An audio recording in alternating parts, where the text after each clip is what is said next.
usual, I just want to inform you that this meeting is going to be recorded and made available on our communication channel. So if you are not comfortable with that, please make sure your camera off now. So regarding the session of today, this is our agenda. Here's a quick overview. We will start with a short welcome introduction of our speakers. Then Leonor Pereira will open the presentation with an insight how LivingSoiLL is supporting soil health. After that, we will hear from our COP member, Lot Amoros, who will introduce his work with the question, can art and technology restore the soil? At 5:45, we will move into a joint reflection, so feel free to participate. Then we are going to open the floor for questions, and we want us to share with us all the best practices and highlights from the session. And finally, we will close with a brief update on SoilTribes platforms and upcoming events and opportunities to stay involved in the project. So, as I already mentioned, we are thrilled to have with us two speakers, Leonor Pereira from the LivingSoiLL project and Lot Amoros from our community of practice. Before we begin, I would like our speakers to introduce themselves and share a little bit about your background so everyone can get to know you a little bit. I don't know who wants to start. Lot or Leonor, please feel free to start. I can start, no problem. No problem at all. Good afternoon to you all. If Lot doesn't mind. Of course, of course. Well, I'm a little different from the picture. I have to change here a bit the photo. But I'm Leonor Pereira. I'm part of the team of the LivingSoiLL project from University of Trás-os-Montes em Alto Douro, UTAD. My role in this project right now is Living Lab leader, meaning the Luso-Galician Living Lab. I will explain later on the presentation because LivingSoiLL has 5 living labs. My background is not specifically soil. My background is it's major regarding the connection with stakeholders because my previous professional experience was contacting with stakeholders and meaning I am a facilitator also on the LivingSoiLL project because this is a community and I have the contact with all the partners and I have this background. I'm used to do that. So this is the major. We can speak about that ahead. Thank you, Leonor. Lot, it's your turn now. Yeah, thank you, Leonor. So, yeah, I'm Lot from Spain. Originally, I'm a computer engineer, but I was fascinating about nature. And then from the beginning, maybe because when I was child, I was more in a farm with my fathers in the agriculture field. So I was more or less involved with the nature. And then maybe this was the reason why I was more or less involved with nature. And thanks to my knowledge in technology, I was like since the beginning of drones and other technologies, thinking how to apply these technologies to nature and to soil. So I was fascinated about that, no? How to combine technology and nature. And this is more or less my background in the last years, more or less. Yeah. Thank you. Thank you. My background is in genetics. I forgot to say that also. Thank you. So I think that now we can start. Leonor, if you want, you can take control of the presentation. I hope that everyone can listen because it's raining a lot right now, and I'm afraid of losing connection, but I hope that will not happen. Let's see if I can. You can see my presentation? Yes, we can. Okay. So can we? I can start now. Well, good afternoon again. I would like first, I didn't mention that before, but I'd like to thank the invitation to do this presentation for SoilTribes. This is a real an honor to be here and introduce the Living Soil project. I would like also to mention that the coordinator Cristina Carlos is the coordinator of the Living Soil project on at UTAD. UTAD is the entity that coordinates this project. Couldn't be here present today because overlapping commitments. She is also in another presentation on another project. So I'll do my best to present the Living Soil and the Luso Galician Living Lab. So I will start by introducing Living Soil project, a healthy soil to permanent crops living lab coordinated by UTAD. So, Living Soil is a horizontal Europe project funded in the European Commission under the European Mission A Soil Deal for Europe.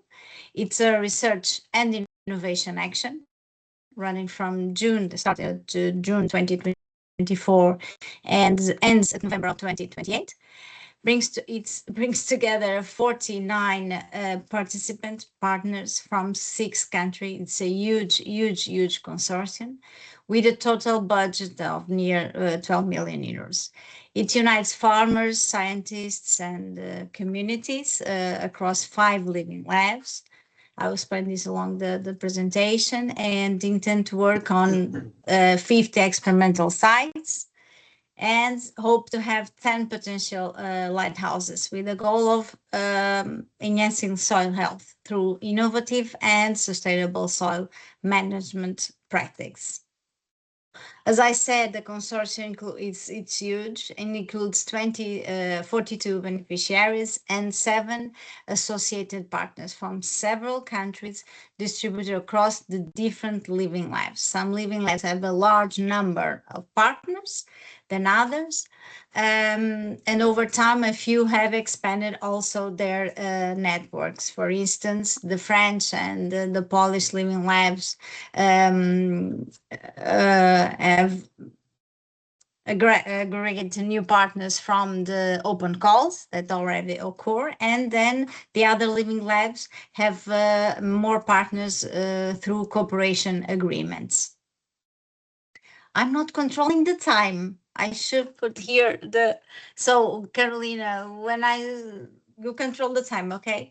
Okay. And because we believe that soil health concerns all of us, the project brings together a diverse range of actors, include farmers, universities, association, research institutions, private companies, technical experts, public authorities, academia, of course, I've already mentioned, and through different permanent crops. And I already told, but later I will come back to this later. This just to explain the structure of the project. The project has 6 work packages, each playing a different role to achieve our objectives. Rapidly, I would say that work package 2, 3, and 5 are the main, the bedrock upon which our project Science and Technology Innovation are built. They will serve as a foundation for the subsequent implementation of the work package 4. The work package 4 concerns the implementation of the 5 regional living labs and the experimental sites that where the solution will be implemented, and we establish soil baseline, data baseline, and monitoring the impact of that solutions. Work package 5 will also be an important role by amplifying the capacity of regional stakeholders to scaling up the solutions that we are going to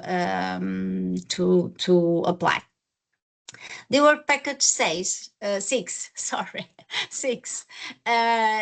the responsible Innova. You already know Innova, of course, and we'll disseminate the outcomes of the project, and we'll communicate all our actions for the world, exactly just like that.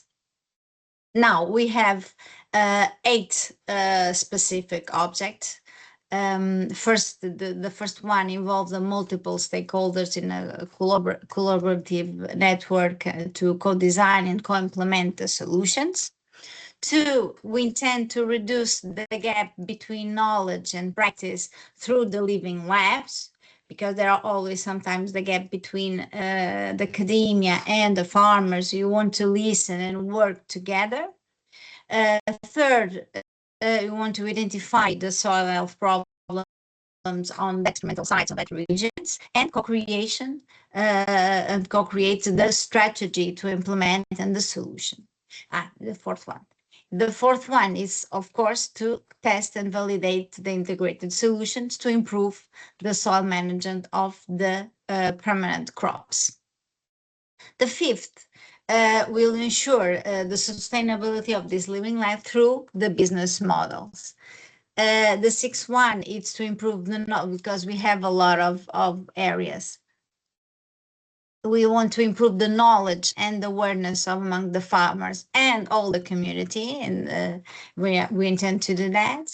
The seventh object is to engage another initiatives that and raise awareness in the mission soil, like this collaboration among other prognates, and to change knowledge and other technology also, if possible. And finally, propose policy recommendations for better soil management.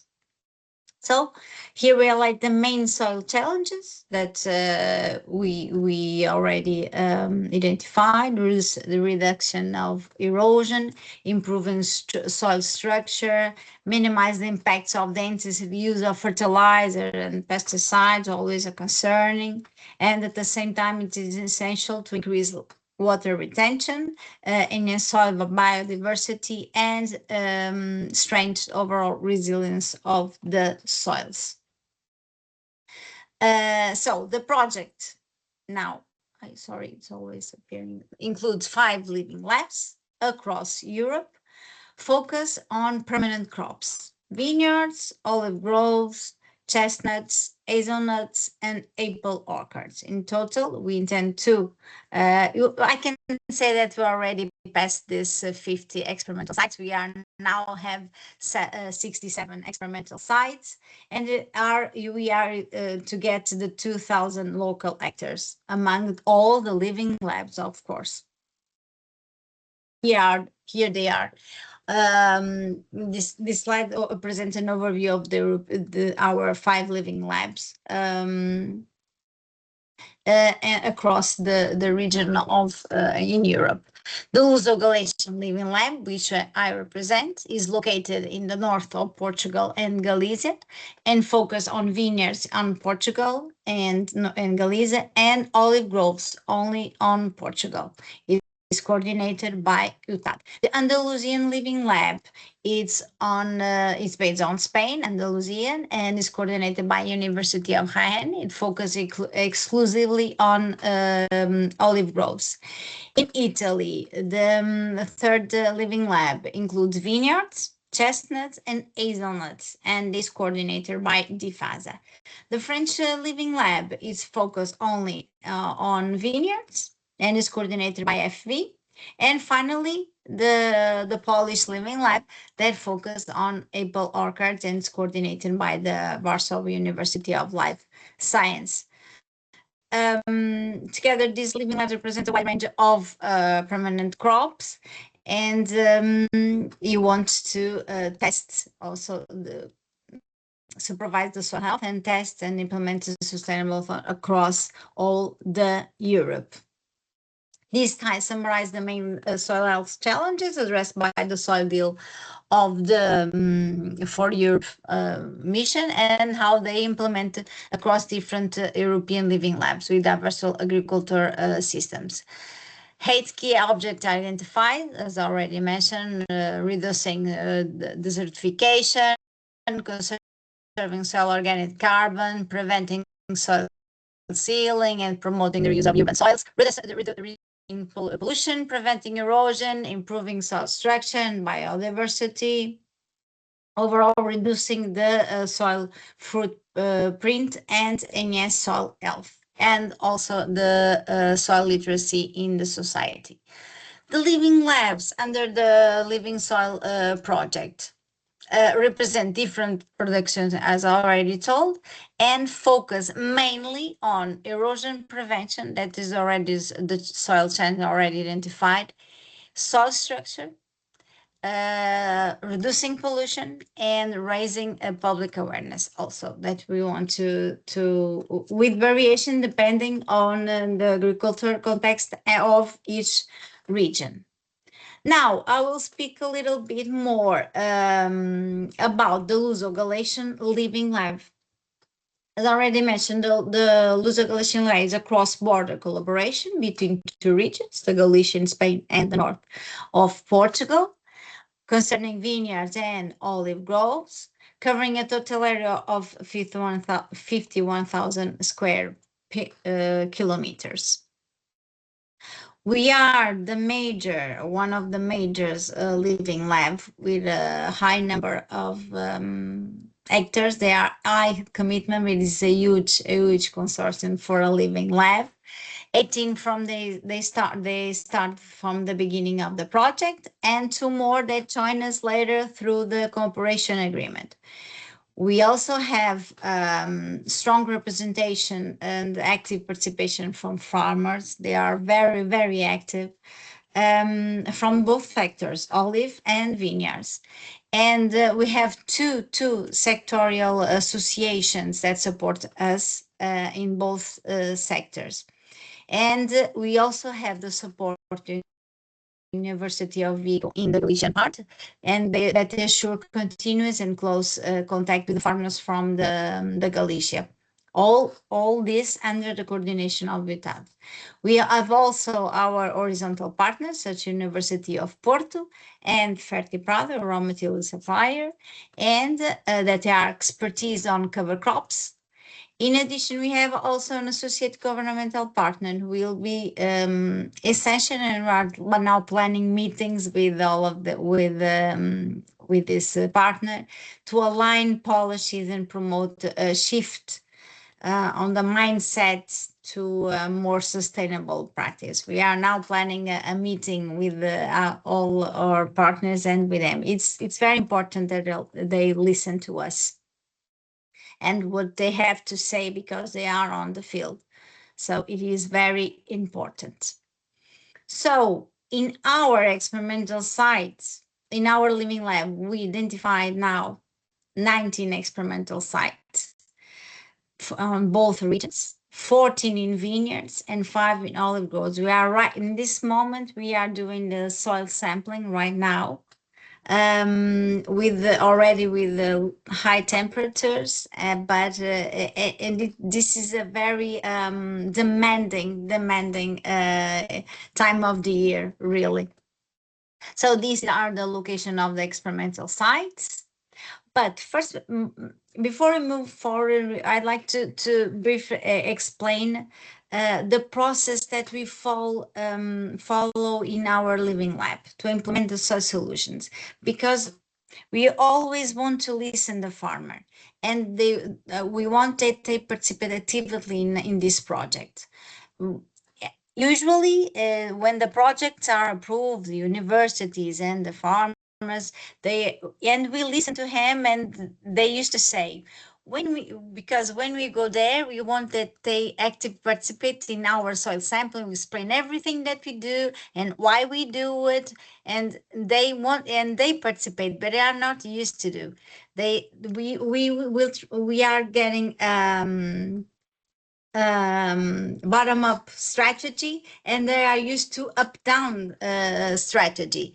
They say, usually when university come here, we give the plots and they do all the work, and we don't want that. They want to actively participate on this all activities. So our strategy is we are going directly to the field, select the experimental site with them to see different plots, and then decide with them which one is the it's we're going to be choose to improve soil health.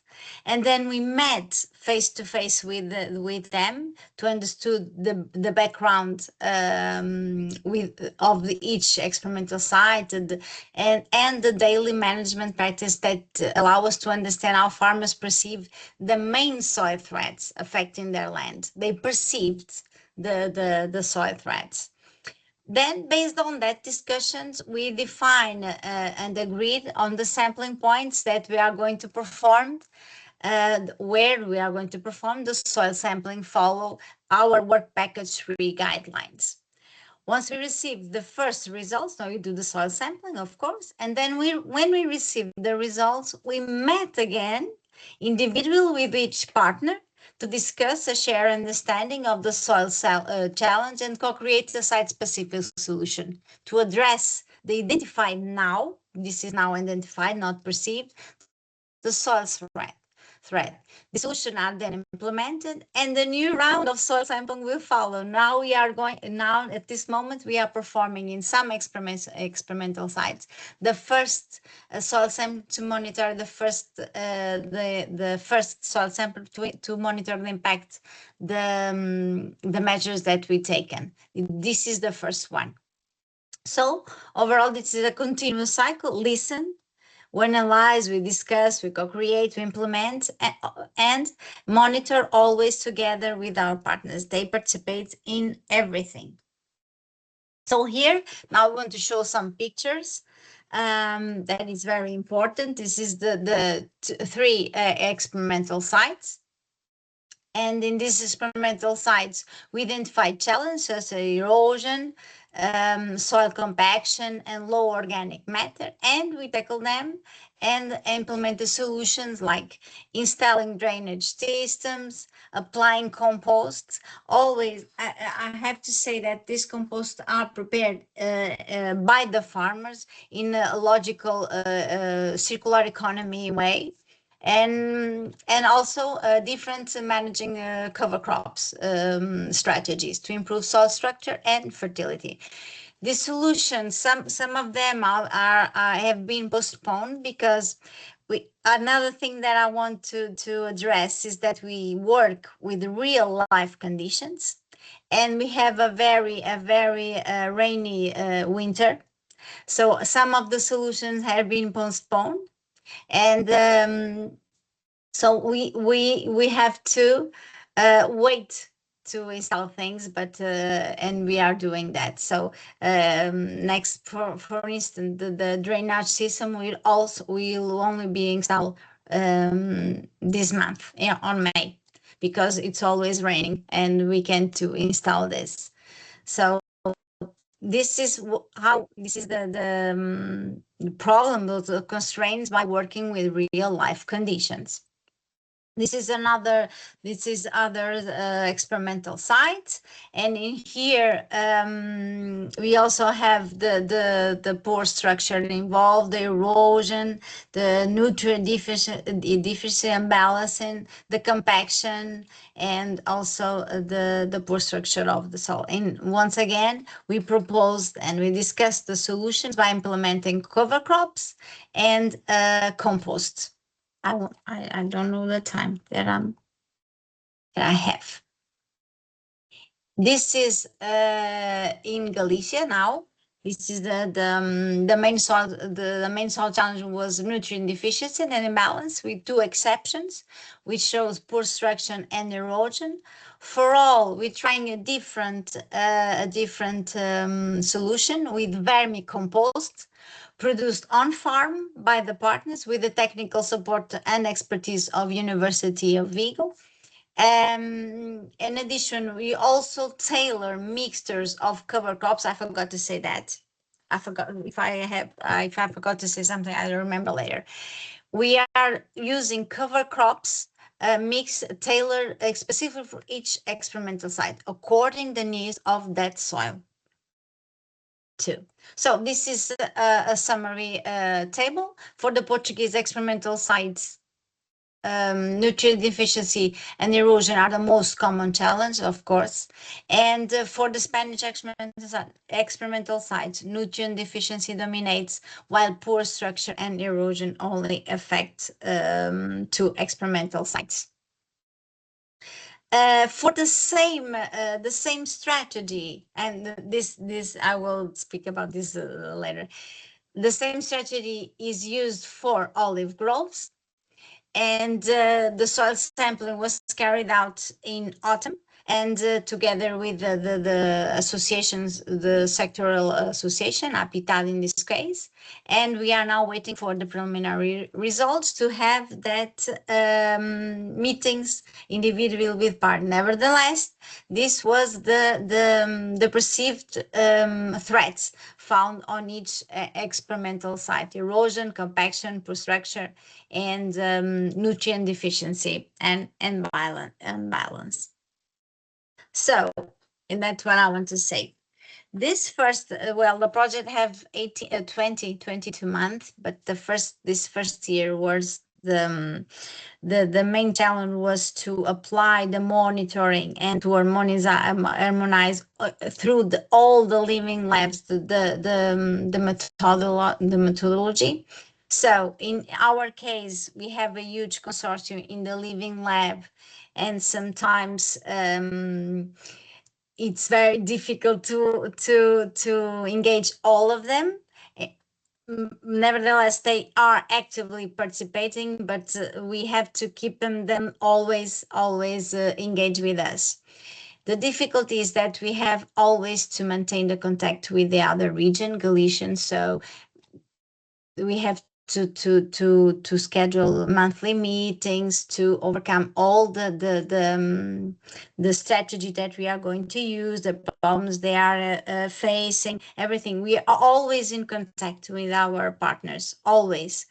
But sometimes we have other projects, we have classes, because we're also academy, and the time sometimes doesn't give us the time that we need for this so challenging and demanding project.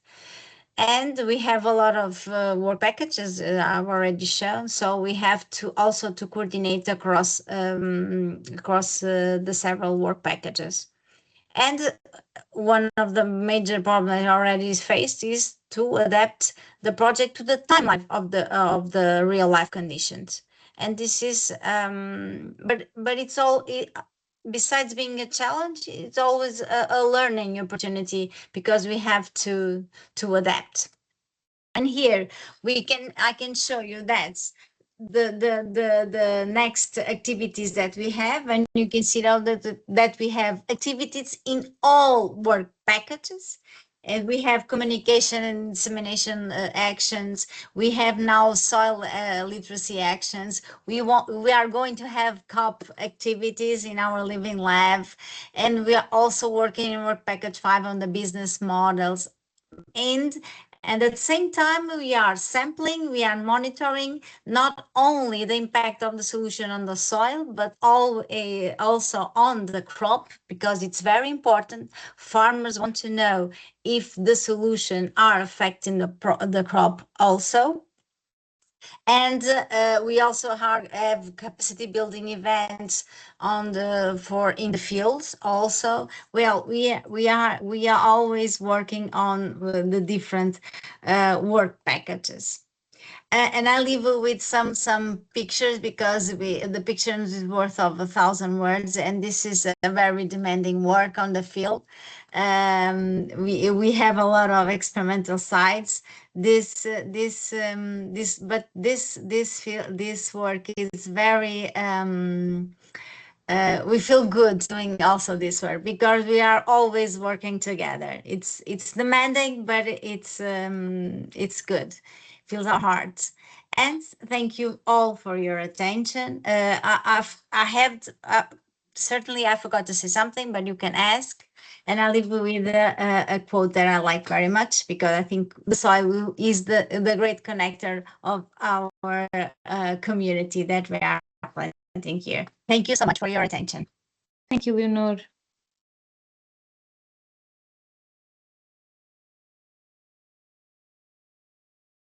So now I think that Carolina, do you stop the? no, Lot now is going to, I can take control now. Okay. And then Lot, sorry. Okay. Lot will start his presentation. I don't know if you can see it now. Okay. Thank you. Yes, and now I'm controlling, no? Yes, I think so. Fantastic. We are in the beginning. Okay. Okay. So thank you for the invitation. Yeah, thank you so much for the invitation. And my proposal is maybe a little bit difficult in the sense this is the title of my speech, no? Can art and technology restore the soil? I proposed this title because, as I said, I'm a computer engineer. I'm also an artist, or I used to be an artist in my past. So I was involved with soil through the eyes of art and technology. Totally different approach that most of the people here, some of you are scientists, biologists, and what art and technology can say about soil with this approach. I would like to share my first approach to biology. When I finished my computer engineering career, I was little bit thinking that I was limited because I can work only in the field of technology. So how I can work with nature through the technology. And then I arrived to this paper that this scientist asked himself if, as a biologist, he studied biology, if he can fix a radio. So with the mindset of biology, he started to think how to repair the radio, and actually he found that he can repair a radio with biology knowledge. If you have access to a lot of radios, you can open a radio, change antenna, and understand that the antenna do something, understand the battery do something else, even if you don't know what is an antenna or a battery, no? Because the first time that you open an insect to understand the inside of an insect, you don't understand anything from the inside, no? So we can approach problems from different approaches, no? So if a biologist can fix a radio, maybe a technologist can fix the soil, no? This is my hypothesis, and I believe that is possible. Just to share also a little bit of my artwork involved with soil, this was an installation where with soil microphones that was listening the steps of people that was approaching to the projector artistic installation, and then the public can see the insects was light projected that was interactive with the steps of the people. So if the people start to be quiet, the insects appear, no? And if they make noise, the insects move around and disappear, no? It was an experiment to connect empathy of people with underground living insects, no? To improve this empathy, I believe that we can also improve the soil.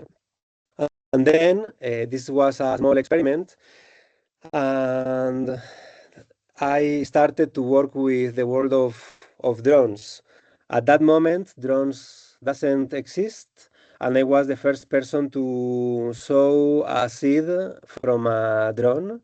And actually, the first sowing of the drone was an artistic performance. Was an experiment. I built a drone. At that moment, drones doesn't you cannot buy a drone. The only way was to build yourself. So I build a drone. I make the mechanism of the seeds. I drop the seeds from the drone as an artistic performance again. And then when I landed, I realized that the art itself was limited in the sense that this should be something bigger, not only artistic performance. And now you see that there is plenty of drones around the world working with agriculture. So it's an example of how can art can change the paradigm and change the way of we connect with soil, with nature, or how we interact with soil. No, this is the one of the last versions. What you see is made in wood, so it's also made by nature. We use a recycled bottle as a seed deposit, and it's open source, so everyone was able to replicate the design, and different universities around the world used the design. But then this the technology was the easy part of the project because normally the difficult part is the biology part, no? So then I realized I started to make this is one of the last versions of the seed coating machine. It's a way to make seed balls in an industrial scale. When I say industrial, is that you can make millions or dozens of millions of seed balls in one day, no? To be able to perform large-scale ecosystem restoration. My approach of the use of drones was to perform large-scale actions, not only small scale in the farm. And again, it's more or less easy, but we had a lot of troubles to design the acid coating machine. But then the seeds needs to survive, and we face the first problems with the direct seeding. That is, if we use tree species, most of the problems are predation, but also with other kind of crops the predation is quite important if you want to use this seed ball technique. And I share with you this experiment where actually this we call them seed balls, but we can call them also soil balls because it's a way to spread a micro universe of soil with a seed inside, able to make a cover of the soil and then make green cover and make a kind of mulching, or if you want to plant a tree, but if in this case was to make a green cover, so you can see the ants are working hard to break the seed ball and eat the seed that is inside.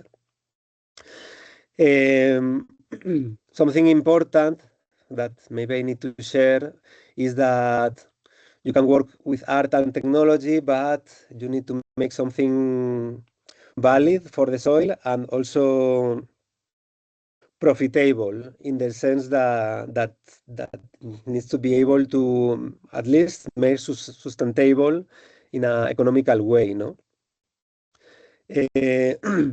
So more or less with the drones can be used for the agriculture, but I had some difficulties to extend this to large scale ecosystem restoration. And then the call of the SoilTribes arrived to my inbox, and then I applied for the COP for one of the challenges, and I was the one of the winners of the. I proposed the challenge green barriers in the sense that there is plenty of land, at least in Spain or south of Spain, degraded. Sometimes are in agricultural fields that degrade the land, even the agricultors. And sometimes there is just abandoned lands, no? So how to create a platform to connect superheroes, I call them superheroes, like people that want to help, that want to improve the soil, that want to do something for the nature around. And also connect them with the science, with the knowledge,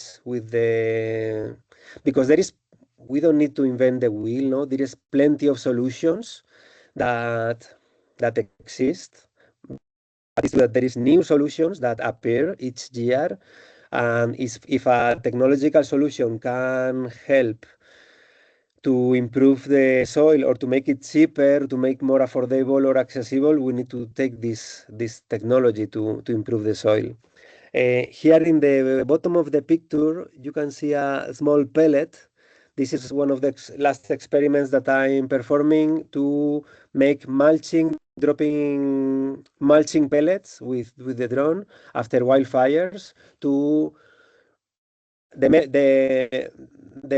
pellets have seeds, but it's just to stop the seed with the rain. The seeds get out of the land, no? So it was a way to make mulching from drone to prevent the seeds getting away, no? So thanks to also to the events that we shared in Porto with the boot camp, I was meeting an old guy, the old friend. So we started a first pilot project about what we could be this connection to restore the soil, the abandoned land. And we started this restoration of the river. You probably remember last year in Valencia and other municipalities of Spain, we received the Dana, this fast flood that even killed some people in Valencia. And in Letour, a village of Albacete, we had also this fast flood that destroyed the riverside. And this was our first attempt to restore. We planted a river forest. And also thanks to a stewardship partnership that we have with Fundación Tomatierra in this area, we have access of stewardship of more than 30 hectares in old village, totally abandoned village. You can see the village in the center of the picture. I don't know if you see my mouse, but you are seeing some small houses. And there is the river around where we planted. Around, this is the Letu River, and then in the side there is the Segura River. This was abandoned agricultural lands for more than 50 years. Now we have this stewardship agreement, and I put this picture to invite you to come. We are starting to make volunteer camps, also some scientific camps with students from the school. We would like to restore the ecosystem, but also find if we can make something economically sustainable approach to this land. So you are invited to come. You can contact us in the COP directly, or you can send us an email. We will make some calls, and hopefully tomorrow I will share some more information of the Almazaran in the COP, where you will see how to participate, how to game if you want to game, or if you want to help in the design, or if you want just to drop some ideas. And more or less that's it. Thank you for your attention. Thank you so much, Lot. Thank you so much to all the speakers. We would like to open the floor for some questions that you might have. So if anyone wants to make some questions, now this would be the time. Victoria, is this about the green barriers? Yes. Okay. I was just going to say that I shared in the chat different links for the group to see.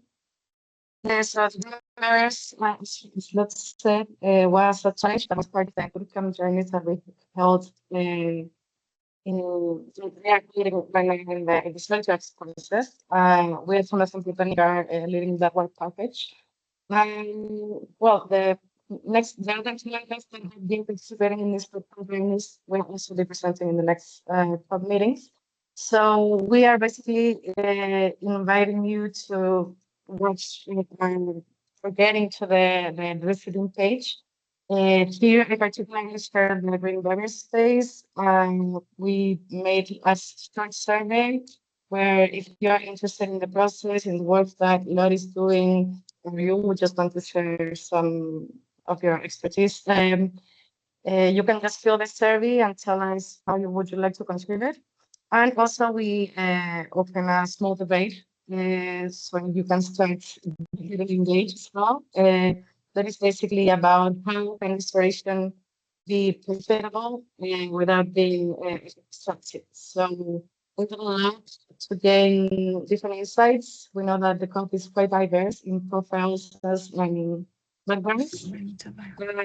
Yeah, so we really hope that you can engage with the segment because also it's going to be the platform in the space where the challenges are going to evolve and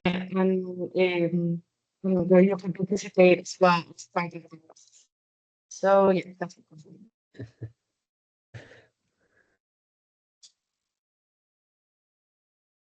Thank you so much, Victoria, for presenting this Green Barriers initiative.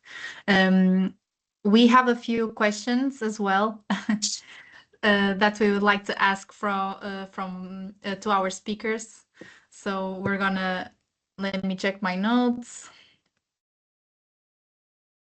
So I would like to ask you, Leonor, what do you think are the main challenges in ensuring the long-term sustainability of the soil management, particularly when it comes to, for example, implementing economical viable solutions for these farmers that you mentioned?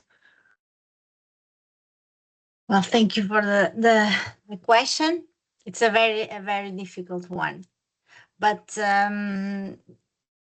mainly because the ecological goals or the soil benefits and economic realities don't always align, especially for small farmers.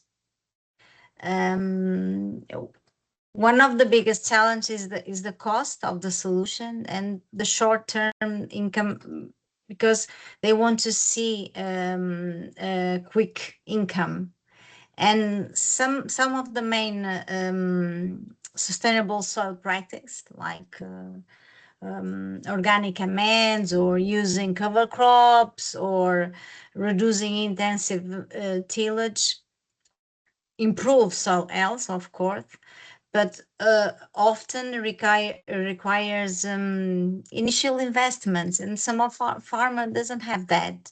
The seeds, labor, new equipments, for instance, and we are located in a region, because it's the region, and probably this happen in other regions, like also like Lot mentioned, there are no human resources. The population is getting old. It's done for the littoral, for the near the sea cities, and we don't have no one to work on the field. And of course, small farmers usually have limited financial too, and they have to prioritize practice that guarantee immediate yields and incomes. That's what they prioritize. And in here, we also have the cultural pressure. They are used to do that. They do that because all during their life always do that. And to introduce new practice are a really difficult thing to align with the economical issue. It's a problem. Another thing that can be a challenge is the access to the resource and knowledge. This soil management new practice is often meaning that sometimes works in one region, and that practice works on one region and cannot work on the other region. So they have to be they have to have access to services, training, some support. Some region doesn't have associations that give that support. For instance, Galicia has that problem. In here indoor, we have association that keep that support, and the small farmer has that support. Some of them at least. Another challenge is the policy structures, of course, that always play a role. Some they need subsides to implement new practice, and that can be a challenge too. And of course, they want to improve with new practice, but there's always a risk. So because soil restoration takes time, and during this transition, they want yields from the crop, and they are not certain, of course. And with this climate change, this is a huge risk. So we all have to be well thinking, because this must be, they have to be always an income, and the economic pressure is huge. I'm going to now to stop answering the question. Thank you give so the much. floor to another. This is very challenging. It's a very difficult question. It's very challenging for small farmers. Yes. Thank you, Leonor. I don't know if Lot, if you want to add something, or someone has questions for our speakers.